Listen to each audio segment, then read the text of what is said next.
প্রায় 2 কোটি আবাসিকের শহর ঢাকা। এখানে নিয়মকানুনের ধার না ধরেই প্রতিনিয়ত উঠছে ভবন।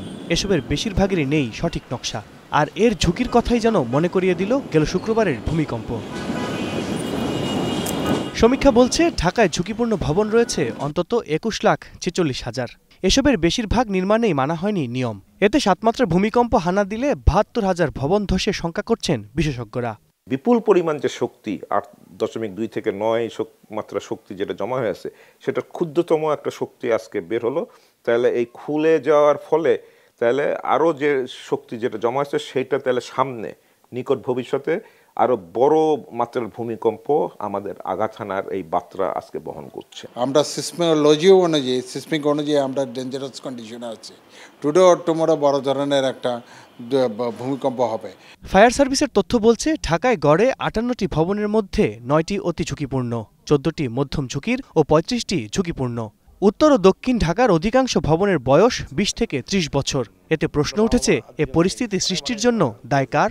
রাষ্ট্রের দায়িত্বই তো হচ্ছে মানুষকে নিরাপদ থাকার জন্য তার যে আইন কানুন বিধিবিধান পরিকল্পনা তৈরি করা। আমাদের নিয়ন্ত্রক সংস্থা রাজুক স্বর্ণ যারা আছে সিটি কর্পোরেশন, তারা ভীষণভাবে গাফিলতি করেছে। ভবন নির্মাণে যে আইন মানতে হয় এটা মানুষ মনে করে যেটা না মানলেই চলে বা ম্যানেজ করা যায়। তাহলে অবশ্যই দায় শুধু রাজুক না, রাজুক প্রশাসন থেকে শুরু করে সবার সামগ্রিকভাবেই রাষ্ট্রের দায় আছে। রাজুকের তো আসলে নানা রকম সমস্যা। তারা নিজেরাই জানে না তারা কি ধরনের সংগঠন, তারা নিজেরাই জানে না তাদের সংগঠনটা কি ধরনের। তারা একদিকে বাণিজ্য করছে, হ্যাঁ, প্লট বিক্রি করছে, বিল্ডিং হাইরাইজ বিল্ডিং তৈরি করছে, ফ্ল্যাট বিক্রি করছে, আবার আরেকদিকে নকশার অনুমোদন দিচ্ছে। সেই নকশাটা কিভাবে হচ্ছে, আপনি নকশা সাবমিট করলেন, এটা হয়ে গেল।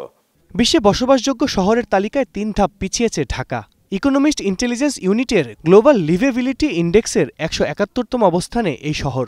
কিভাবে সম্ভব একে ঝুঁকিমুক্ত করা?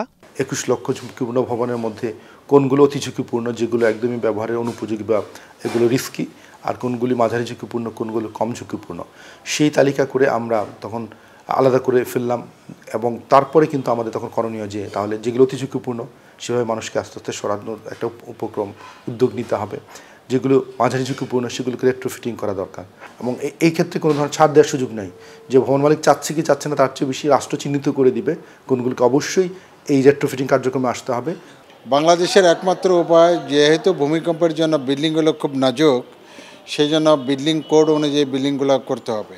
এই বিল্ডিংগুলোকে সিসমোলজি অনুযায়ী, সিসমিক ডাটা অনুযায়ী বা জিও ইঞ্জিনিয়ারিং ডাটা অনুযায়ী এবং স্ট্রাকচারাল ইঞ্জিনিয়ারিং এর মাধ্যমে কোড মেনে করতে হবে। তাহলে কিন্তু বিল্ডিংগুলো আপনার রেজিলিয়েন্স হবে। আদারওয়াইজ দেখা যাবে যে ভূমিকম্প হলে পরে বিল্ডিংগুলো আবার পড়ে যাচ্ছে এবং মানুষের মৃত্যু হচ্ছে।